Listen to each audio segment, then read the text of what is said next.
आप सभी को मेरी नमस्ते और जय हिंद। मेरा नाम आभास सैनी है, वर्बल मैथ आभास सैनी में आप सभी का स्वागत है। जिस चीज के लिए मैं जाना चाहता हूं शॉर्ट वीडियो, तो मैं कंसेप्ट वाइज अब शुरू कर रहा हूं। सिलेक्शन पोस्ट की में से आपको कंसेप्ट बताऊंगा मैं, ताकि आप उस पर्टिकुलर आंसर के लिए नहीं, अगर वो कंसेप्ट या उसके इर्द गिर्द कुछ भी आता है तो वो आप कर पाए। कितना इसका मतलब यूज है और कितनी इंपैक्टफुल है, आप कमेंट सेक्शन में बताना। रोक नहीं पाओगे आप खुद को, कमेंट में जरूर लिखोगे कि हाँ मजा आ गया और इसको कंटिन्यू करो। अगर आप चाहते हो तो ही लिखना है इस बात को, तो मैं कंटिन्यू करूंगा। सुनना मेरी बात। मान लीजिए यहां से शुरू करते हैं, यहां से स्टेप 1 या फिगर 1 ले लो।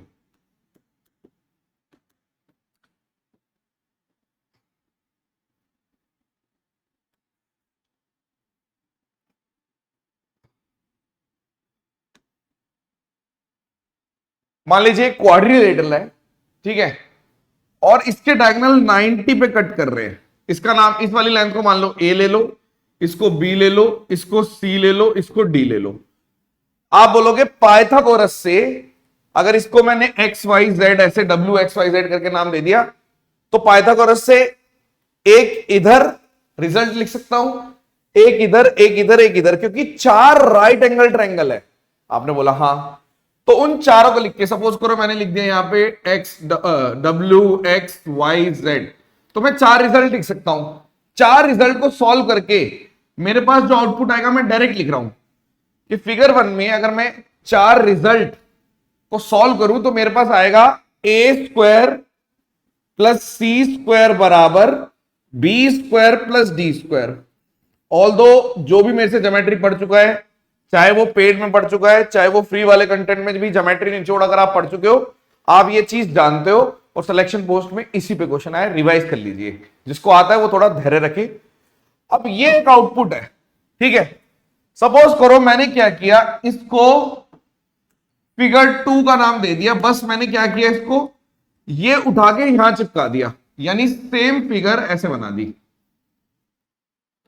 ये 90 है यहां पे, और ये उठा के जब ऊपर यहां पे कहीं पे चिपका दिया तो ये ऐसे चिपक गया। आपने बोला ठीक है, इसका नाम ए था, इसका नाम बी था, इसका नाम सी था इधर, और इसका नाम डी था। मैंने अभी भी बोला कि दोबारा से पाइथागोरस लगाने की जरूरत नहीं है। 4 बार आप सीधा बोल सकते हो कि A square plus C square बराबर B square plus D square. आपने बोला ठीक है भाई साहब, ये भी बात ठीक है। फिर क्या हुआ, फिर हमने बोला कि यदि फिगर 3 नाम दे दिया, अब क्या करने वाले हम, मैंने इसको उठा के यहां चिपका दिया, यानी फिगर ऐसे निकल के आएगी। ये तो था ही राइट एंगल, इसको उठा के यहां चिपका रहा हूं ऐसे, ठीक है। तो ये ऐसे चिपक गया, यहां से यहां, ये तो इधर आ गया, ठीक है, ये इधर आ गया और ये इधर आ गया। तो आपने बोला ठीक है, अभी भी सही है। अब पहले मेरे को पता था कि ये वाला बी है इधर, ये इधर से इधर आ गया, यानी ये ए है। ये वाला मेरे को पता है, ये तो मेरा सी है, और ये वाला इधर से इधर आ गया, यानी ये डी है। तो आउटपुट अभी भी सेम है कि A square plus C square बराबर B square plus D square. तो जब हम पढ़ाई करते हैं, तैयारी करते हैं, तो 3 चीजें अलग से नहीं पढ़ना आपको। अगर आप अच्छे जगह पढ़ रहे हैं, अच्छे तरीके से पढ़ रहे हैं, तो आपको यह बात मालूम होगी। चाहे हम इस फिगर को देखें तब भी सेम रिजल्ट, 4 बार पाइथागोरस लगा के आता है, ठीक है। तो मैंने इसको उठा के इधर चिपका दिया, इसका भी सेम रिजल्ट, इसको उठा के इधर चिपका दिया, इसका भी सेम रिजल्ट। आप 6 साल पुरानी वीडियो में भी जाके देखोगे तो मैं आपको ये कराता हुआ दिख जाऊंगा, ठीक है। आपने बोला ठीक है। अब मैं आपको क्वेश्चन पे लेके चलता हूं, पॉज करो और ट्राई करो, आंसर बता दोगे आप तुरंत। किया आपने? अब देखिए, एक एक्यूट एंगल ट्रायंगल है एक्स वाई जेड, यानी मैंने ऐसे करके एक ट्रायंगल बना दिया X Y Z, X Y और जेड। आप मेरे को हर वीडियो में अलग तरीके से पढ़ाते हुए देखोगे। शॉर्ट वीडियो में मैं आराम से इस तरीके से एक क्वेश्चन ही पढ़ाना होता है, तो मुझे पता है मैं कैसे तसल्ली से पढ़ाता हूं, कंसेप्ट पूरा कराता हूं। जब मेरे को 100 क्वेश्चन 3 घंटे में कराते हैं, उसकी स्पीड अलग होती है। जब हम मॉक टेस्ट वाला कराते हैं, 25 क्वेश्चन 30 क्वेश्चन 2 घंटे में कराते हैं, उसकी स्पीड अलग होती है। तो मैं क्लास में घुसने से पहले ही सोच लेता हूं मुझे किस हिसाब से पढ़ाना है, और जिस वीडियो का जो आउटपुट है वो मद्देनजर रखते हुए हम बता देते हैं, ठीक है। अब जैसे आपने बोल दिया एक्स वाई जेड, तो एक्सपी एक एल्टीट्यूड है, आपने बोला ठीक है वाई जेड पे ड्रॉ कर दिया। ओ एक पॉइंट है एक्सपी पे सच दैट एक्स वाई तो 12 है और ओ वाई मान लो ये ओ वाई है ये 5 है, ठीक है। ओ जेड 9 है और अगर एक्स जेड निकालना है वो क्या होगा, आपने बोल दिया कुछ भी मान लो एक्स मान लो। तो क्या मैं इस बात को जानता हूं कि 12 का मतलब सेम आउटपुट के 12 का स्क्वायर प्लस 9 का स्क्वायर इक्वल्स टू 5 का स्क्वायर प्लस एक्स का स्क्वायर। तो आपने बोल दिया 144 81 225 माइनस 25 यानी कि ये आपका आ गया 200 एक्स स्क्वायर, यानी जो एक्स की वैल्यू आ गई वो आ गई आपकी 10 बार ले लो 10 रूट 2 रूट 200, ठीक है।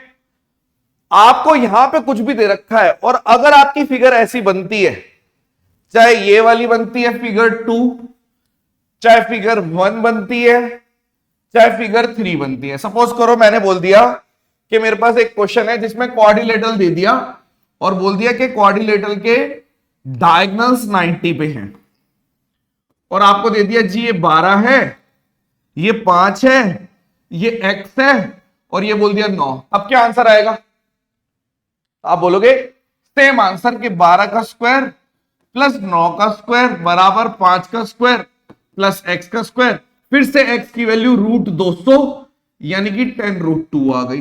सपोज करो मेरे को अगर क्वेश्चन ऐसा दे दिया जिसमें आपने बोला कि यहां पे, अब एक चीज ध्यान रखना, ये वाली लाइन चाहे मीडियन है या नहीं उससे कोई फर्क नहीं पड़ता। मतलब इस वाली फिगर में कई बच्चे कंफ्यूज होते हैं कि क्या ये दो इक्वल पार्ट है, किसी भी रेशो में, ये भी किसी भी रेशो में हो कोई फर्क नहीं पड़ता। आपने बोला अगर ये वाला क्वेश्चन दे दिया और ये किसी भी रेशो में है, चाहे ये ऊपर है नीचे कुछ भी है, और आपको फिर से बोल दिया, आपको बोल दिया जी यहां पर आपका 12 है, ठीक है। मान लो ये वाला आपको x दे दिया, ये आपको 9 दे दिया और ये आपको 5 दे दिया, मतलब इन शॉर्ट आप कह सकते हो। तो आप बोलोगे अगली इसका आंसर लेकिन कुछ और आएगा, 12 का स्क्वायर प्लस x का स्क्वायर इक्वल यहां पर 9 का स्क्वायर प्लस 5 का स्क्वायर, थोड़ा बनाने में वो हो गई है, इसको 12 लिख लो, इसको एक काम करो, इसको 9 और इसको 5 कर लो, है ना। मतलब मैं इसको ऐसे कर देता हूं, मतलब आप समझ गए मेरी बात कि अगर ये 5 है और मान लो ये x है, लेट्स से ये वाली लेंथ x है, ओके। तो आप बोलोगे 12 का स्क्वायर प्लस 5 का स्क्वायर बराबर 9 का स्क्वायर प्लस x का स्क्वायर। तो आप बोलोगे यहां पे 144 और प्लस 25 माइनस 81 रूट ये मेरा x आ गया, जो भी आ गया। कहने का अर्थ ये है कि आगे से आपको जब भी इस टाइप का क्वेश्चन आएगा आप निपटा दोगे। 6 अक्टूबर को सुपर 100 स्टार्ट हो रहा है, ठीक है। आप अगर चाहते हैं कि इसी साल एडमिशन लेना, सिलेक्शन लेना, तो आप ले सकते हैं। अगर आप चाह रहे हैं कि 2026 में लेना है तो बाद में लेना। अभी तक मेरे जितने भी बैच आए हैं वो 2025 के लिए ही आए हैं, 2026 के लिए अभी मैंने नहीं दिया एक भी बैच। 2025 ओरिएंटेड बैच बनाए हैं, हर साल मैं ऐसे ही करता हूं। अगर आप मुझे नया नया जान पाए हो तो पहले थोड़ा सा रिसर्च करिए और मार्केटिंग वाली नहीं, माउथ पब्लिसिटी पे जाइए, अपने आसपास पता करिए, सिलेक्टेड बच्चों से बात करिए, ज्यादा से ज्यादा आपको फिर आइडिया लगेगा। धन्यवाद। अगर आप चाहते हैं कि इस टाइप के क्वेश्चन और मिले आपको, अगर मैं शॉर्ट वीडियो कंटिन्यू करूं, सिलेक्शन पोस्ट में जितने भी अच्छे कंसेप्ट आए अगर मैं कराऊं तो आप कमेंट सेक्शन में बताना, मैं करा दूंगा। रोज एक एक दो भी कराएंगे तो खत्म जल्दी हो जाएंगे। धन्यवाद।